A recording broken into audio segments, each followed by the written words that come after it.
మీరన్నట్టు జగన్ గారే social media నడిపిస్తున్నట్టయితే TDP social మీడియాను కూడా నడిపిస్తుంది చంద్రబాబు నాయుడు గారే అనుకోవచ్చా? అమరావతిలో మొగుడు పిల్లలు పడుకుంటే వాళ్ళ మీదేమో వ్యభిచార కేసులు పెట్టాడు. నిజం.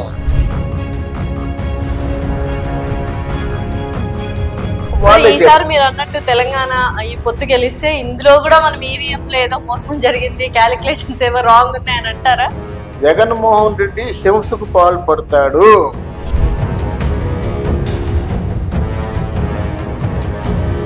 లాస్ట్ టైం కూడా పవన్ కళ్యాణ్ గారు అంతే గుండెల్లో నాటుకునేలాగే మాట్లాడారు కదా, మరి ఎందుకు ఓడిపోయారు? ప్రభుత్వం ఆధీనంలో ఉన్న బిల్డింగ్లన్నీ కూడా తాకట్టు పెట్టుకున్నాడు 450 కోట్లకి.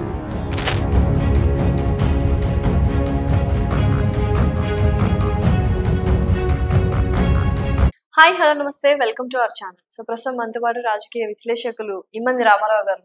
నమస్కారం అండి. నమస్తే.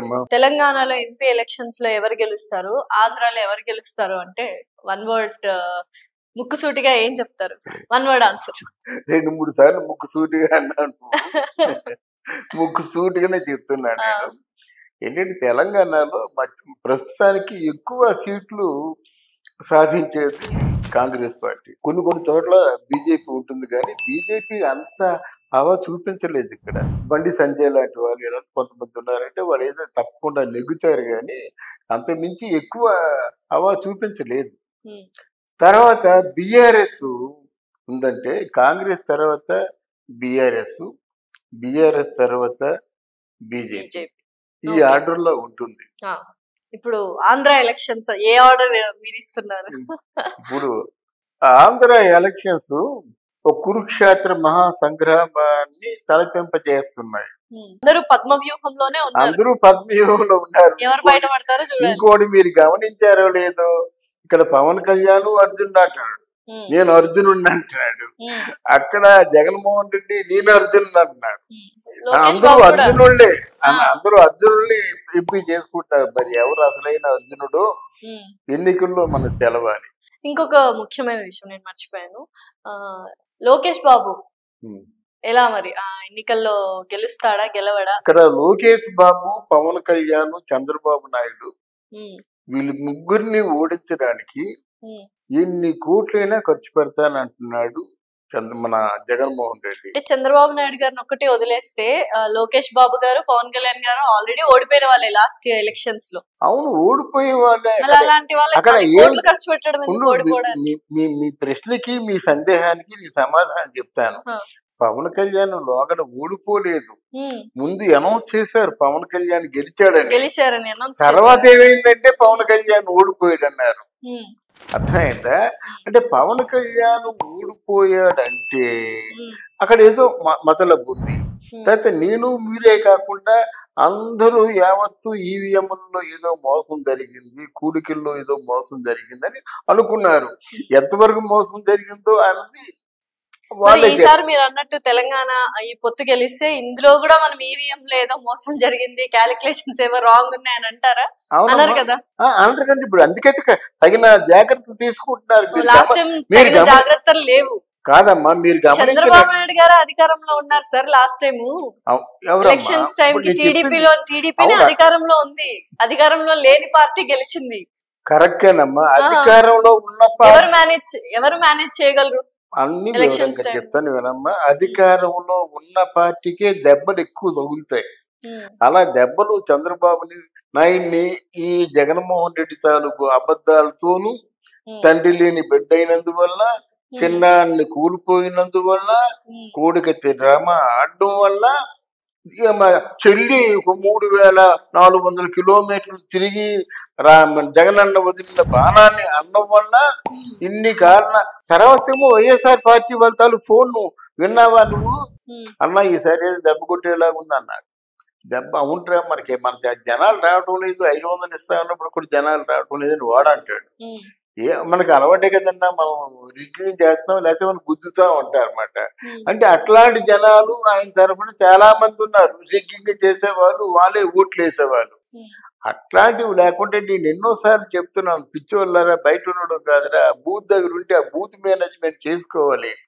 ఒకటినైనా సరే ఇంకోటి పరాయి వాడిని లోనికి పంపించకూడదు. నా అధికారంలో ఉన్న నాయకులందరూ లోనికి వెళ్తారు, రిగ్గింగ్ చేస్తారు, వాళ్ళ ఇష్టానుసారంగా చేస్తారు. ఈసారి ఎలక్షన్లు కఠినంగా ఉంటే మన లోకేష్ వస్తాడు. కఠినంగా లేదు, ఇంకొక సామాజిక వర్గం మంగళగిరిలో ఉంది. మంగళగిరిలో పద్మశాలి సామాజిక వర్గానికి ఓట్లు ఎక్కువగా ఉన్నాయి. సింపుల్ గా మంగళగిరిలో కరెక్ట్ గా ఓటింగ్ జరిగితే లోకేష్ బాబు గెలుస్తారు, వస్తాడు. కరెక్ట్ గా ఓటింగ్ జరగకపోతే లోకేష్ బాబు ఓడిపోతారు అంటారు. ఓడిపోతాడు. ఓటింగ్ జరగకపోతే కష్టం ఒకడ. ఎందుకంటే ఒక సామాజిక వర్గం ఒక బల్క్గా ఓట్లు పడతాయి అన్నమాట. బట్ ఒకటి ప్రాణాలకు తెగించి ఇప్పుడు మంగళగిరిలో ఎవరిని అడిగినప్పుడు కూడా లోకేష్ బాబుకే ఓట్లు అంటున్నారు.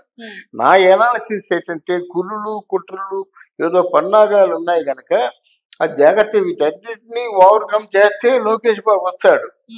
ఇలాగెవరు చెప్పరు. ఆ సామాజిక వర్గం పద్మశాలేనా? పద్మశాలి. సో లావణ్య గారు పోటీ చేస్తున్నారు. లావణ్య పద్మశాలి. ఎవరైనా ఒక ఆడ మనిషి, మగవాడు ఆడవాళ్ళు ఇద్దరు నిలబడితే ఎలాగా ఆడవాళ్ళు కొంత సింపతి ఉంటుంది. ఉంటది కరెక్టే. బట్ లోకేష్ బాబు గారు ఎవరనుకున్నావు, 40 ఏళ్ల రాజకీయ జీవితం కలిగినటువంటి చంద్రబాబు నాయుడు గారి కొడుకు. అది కాదు, ఆ చంద్రబాబు నాయుడు కొడుకు అయితే ఆయన ఓటు వేయాలని ఎక్కడ ఉంది. కానీ అలా కాకుండా ఆయన మంచి స్పీకర్ కాదు. అంటే ఒక మాట చెప్పి అవతల వాళ్ళని ఆకట్టుకునేటువంటి చతురత లేదు. పవన్ కళ్యాణ్ చతురత ఉంది, అయితే జూనియర్ ఎన్టీఆర్ చతురత. అంటే మనం మాట్లాడుతున్నప్పుడు మన మాటలు అవతల వాళ్ళ మనసులో నాటుకోవడం కాదు, గుండెల్లో నాటుకోవాలన్నమాట. లాస్ట్ టైం కూడా పవన్ కళ్యాణ్ గారు అంతే గుండెల్లో నాటుకునేలాగే మాట్లాడారు కదా, మరి ఎందుకు ఓడిపోయారు? ఎప్పుడు లాస్ట్ టైం వేరు ఇప్పుడు వేరండి. లాస్ట్ టైం ఏంటంటే అది చరిత్ర ఏముంది, ఈసారి ఏంటంటే కౌలు రైతులకి ఇచ్చాడు, ఈసారి ఎంతో మంది పేదవాళ్ళని ఆదుకున్నాడు, ఈసారి ఎన్నో దగ్గరుండి కరోనా టైంలో కానీ చూపించాడు. ఈవెన్ మన పిఠాపురంలో కూడా మత్స్యకారులను ఆదుకున్నాడు. వాళ్ళే చెప్తున్నారు ఇన్ని పనులు చేసిన పిమ్మటే ఓటు అడుగుతున్నాడు. అది కూడా పిఠాపురాన్ని ఓటు అడగడం లేదు, అర్థిస్తున్నాను అంటున్నారు. అర్థిస్తున్నారు పవన్ కళ్యాణ్. డెఫినెట్ గా అర్థిస్తుంది, ఎవరైనా అర్థించవలసిందే. అంటే ఆ ఒక్కరోజే మన ప్రజాస్వామ్యంలో సామాన్యుడు రారాజుగా నిలుస్తాడు. కాళ్ళు పట్టుకుంటారు, వేళ్ళు పట్టుకుంటారు, డబ్బులు ఇస్తామంటారు, మోసగలుగుతానంటారు. నీకు ఆ వాగ్దానాలు ఈ వాగ్దానాలు, బంగారం పంచుతారు, పట్టు చీరలు పంచుతారు, క్రికెట్ బ్యాట్లు ఇవన్నీ పంచుతారు. ఆ ఒక్కరోజు ఆ 2 రోజులు ఏవి కావలిస్తే అది ఇచ్చేస్తారు. ఈ ప్రజాస్వామ్యంలో ఈ తాయిలాల్ని మాత్రం ఎవరి తరము కాదు. చూద్దాం సార్ నిజంగా ఎవరు గెలుస్తారు ఏంటి. బహుశా నియోజకవర్గము ఒక్కొక్క హాట్ టాపిక్ గా మారింది ఇప్పుడు ఆంధ్ర ఎలక్షన్స్. అదే అందువల్ల ఇది చాలా టిపికల్ గా ఉంటుంది. నేను ఎప్పుడో చెప్పాను, జగన్మోహన్ రెడ్డి హింసకు పాల్పడతాడు, అవసరమైతే తెలుగుదేశం పార్టీకి జనసేనకి ఓట్లు వేస్తారని తెలిసినట్టయితే ఆ గూడెములు కూడా తగలబెట్టేస్తాడు మనుషులు ఉంటుండగా. అంత పెద్ద పెద్ద ఆరోపణలు చేస్తున్నారు. ఆరోపణలు కాదు, నిజం.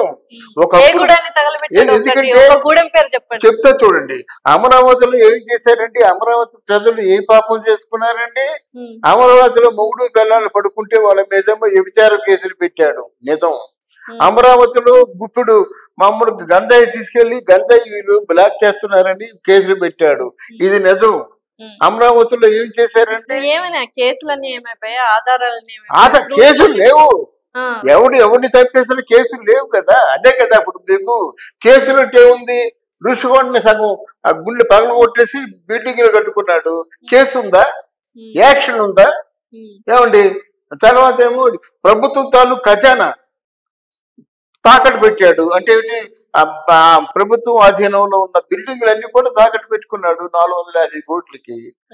తర్వాత ఏంటంటే ఎక్కడ భూమి ఉంటే అక్కడ 1000 గజాలు భూమి ఉంటే ఇల్లు కట్టేసుకుంటారు ఎవరు, విజయసాయి రెడ్డి అండ్ సిబ్బంది. ఆ ఋషికొండ అంతా ఏమైపోయింది, ఇప్పుడు గజం 50,000 చేస్తుంది.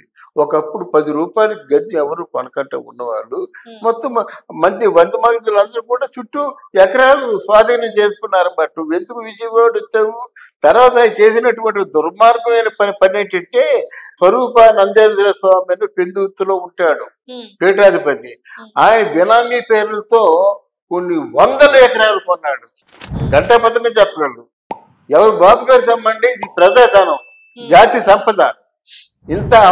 ఇంత రాబోయే తరం వాళ్ళు తాగుతున్న తాగుడు మీద కూడా 25,000 కోట్ల రూపాయలు అప్పు తీసుకున్నారు. నిజాలే కానీ ఆధారాలు లేవంట. ఆధారం ఉన్నాయి కదా, కాగితం అప్పు ఊరికే ఇచ్చేస్తారండి గవర్నమెంట్. రాబోయే తరం వాళ్ళ మీద మేము ఇంత తాపిస్తున్నాం, రాబోయే రోజుల్లో ఈ తాపించడానికి ఎక్కువ అవుతుంది, వచ్చిన ఆదాయం మీకు అప్పు తీరుస్తాం అని చెప్పి 25,000 కోట్లు చెక్ చేసుకోండి. సో సింపుల్ గా ఇప్పుడు మళ్ళీ ఒకవేళ జగన్ గారు గెలిస్తే ఆయన గుండాయిజం వల్ల రౌడిజం వల్ల గెలిచారు, ఈవీఎం మిషన్లు యథావిధిగా పనిచేశాయి కాబట్టి గెలిచారు. ఒకవేళ టీడీపీ వాళ్ళు గెలిస్తే చాలా స్వచ్ఛంగా నిజాయితీగా గెలిచారు. ఇదేనా మీరు చెప్పాల్సిన మాట? ఇదేనా చెప్పాలనుకుంటున్నారు? ఒక్క మాట చెప్తానమ్మా. జగన్మోహన్ రెడ్డి బతుకుంటుండగా తండ్రిని కొట్టాడు, జగన్మోహన్ రెడ్డి బతుకుంటుండగా ఆ తాలూకు పార్టీని సొంతం చేసుకుని. చూసారా ఆయన కొట్టింది? మీరు చూసారా? చూసారు. కేవలం వైఎస్ రాజశేఖర రెడ్డి గారు అనుయాయులతో చెప్పిన మాటలు బయటకు వచ్చాయి. చూసారంటే ఎలా అవుతుంది? ఇప్పుడు చెప్తా చూడండి. తల్లిని బయట పంపించేశారు, చెల్లిని బయటకు పంపించేశారు. చెల్లి కూడా చెప్పుకుంది గోడకేసి కొట్టారని, మరి ఆవిడే చెప్పుకుంది. ఈ రోజు చెల్లి రాజశేఖర రెడ్డి బిడ్డ కాదంటున్నాడు. ఎవడైనా మనిషి అయితే పశువు కాకుండా ఉంటే ఈ రోజు షర్మిలకి ఒక లవర్ ఉన్నాడని చెప్తున్నాడు. జగన్ గారు స్వయంగా చెప్పారు. లవర్ ఉన్నాడని చెప్తాడా? జగన్ గారు స్వయంగా చెప్పారా? సోషల్ మీడియా చెప్పిందా? సోషల్ మీడియాలో వచ్చి ఆయన మాట్లాడండి, ఆయన మాటలే సోషల్ మీడియా ఆయన స్వయంగా మాట్లాడిన మాటలు. ముందేమో చంద్రబాబు నాయుడు మా కుటుంబాన్ని వేరు చేశా అన్నాడు, ఇప్పుడేమో 1000 కోట్లు చంద్రబాబు నాయుడు శర్మిలకి ఇచ్చాడని చెప్పాడు. శర్మిల క్యారెక్టర్ మంచిది కాదని చెప్పాడు. మరి అదే సోషల్ మీడియా, అదే టీడీపీ సోషల్ మీడియా, మీరు అన్నట్టు జగన్ గారే సోషల్ మీడియా నడిపిస్తున్నట్టయితే టీడీపీ సోషల్ మీడియాను కూడా నడిపిస్తుంది చంద్రబాబు నాయుడు గారే అనుకోవచ్చా? అవునండి, అనుకోవచ్చా? నేను అడిగే క్వశ్చన్ అనుకోవచ్చా? మరి గీతాంజలి అనే ఒక ఆమె ఎంతో హ్యాపీగా నాకు ఇల్లు వచ్చింది, మా 2 ఆడపిల్లలు, నేను హ్యాపీగా నా పేరు మీదే ఇల్లు వచ్చింది అని ఎంత హ్యాపీగా వీడియో చేస్తే ఆ అమ్మాయి మీద దారుణంగా ట్రోల్స్ చేసి the so called yellow media, TDP, Janasena party కలిసి ట్రోల్స్ చేసి ఆ అమ్మాయిని చంపేశారు, చంపించుకునేలా చేశారు. నాకు తెలిసి 1,00,000 మందిలో మీలా ప్రశ్న వేసే వాళ్ళు ఒక్కరే ఉంటారు. చెల్లెళ్ళు క్యారెక్టర్ ని అసోసియేషన్ చేసినటువంటి అన్నయ్య ఏమన్నాయండి? ఒక ఆడపిల్లగా ఉండి మహిళలు సమర్థించలేరా మీరు? చెల్లెళ్ళు మీద అసలు ఆ టాపిక్ మీతో మాట్లాడలేదు. వీళ్ళు చేసింది కూడా చెప్తున్నా. అటుపక్క షర్మిల గారు చెల్లి అయితే, ఇటుపక్క గీతాంజలి కూడా ఒక అమ్మాయి ఆడది, ప్లస్ అందులో తల్లి, 2 ఆడబిడ్డల తల్లి. దాని గురించి మాట్లాడుతున్నా చెప్పిందండి. ఇప్పుడు వందలాది మంది రోడ్డు పడ్డారు, ఆలు మహిళలే. వాళ్ళ గురించి మీరు మాట్లాడచ్చు కదా. ఎన్ని స్థలాలు లాక్కున్నాడు, కేవలం ప్రభుత్వం కేటాయించిన స్థలాలు లాక్కున్నాడు. చంద్రబాబు నాయుడు కట్టిన బిల్డింగ్ ఇవ్వలేదు, వాటినేమో డిస్మాండిల్ చేశాడు. అమరావతిలో చంద్రబాబు నాయుడు అసెంబ్లీ కట్టాడు, ఐపీఎస్ క్వార్టర్స్ కట్టాడు, ఐఏఎస్ క్వార్టర్స్ కట్టాడు. మొత్తం అంతా ఇవన్నీ గ్రాఫిక్స్ అన్నాడు. అంతకంటే ఒక అనకూడదు, పాతాళాలకి దిగజారిపోయినటువంటి క్యారెక్టర్ ఏదైనా ఉంటుందండి. గ్రాఫిక్స్ అంటే వాళ్ళు ఏమన్నారు? ఎక్కి దూకు అన్నారు. మీరు నేను ఎన్ని మాట్లాడుకున్నా ప్రజలు ఒక నిర్ణయం ఇస్తారు. అందువల్ల చెప్పేది ఏంటంటే ఈసారి 13వ తేదీ ఒక నిర్ణయం అయితే తెలుస్తుంది అందరికి. ఆల్మోస్ట్ ప్రజలు అంతిమ తీర్పు ఎప్పుడు ప్రజలదే. ఈ తీర్పులో మాత్రం కూటమి గెలుస్తుంది. ఈ ఎన్నికల్లో మాత్రం కింగ్ మేకరు మన పవన్ కళ్యాణ్ అవుతాడు. సెంట్రల్ లో మాత్రం పవన్ కళ్యాణ్ కి చాలా మంచి పట్టు ఉంటుంది. అది లేకపోతే నేను డెఫినెట్ గా నేను వచ్చి ఒకసారి ఇదే వీడియోలో క్షమాపణలు చెప్పుకుంటాను. Definitely. Thank you so much.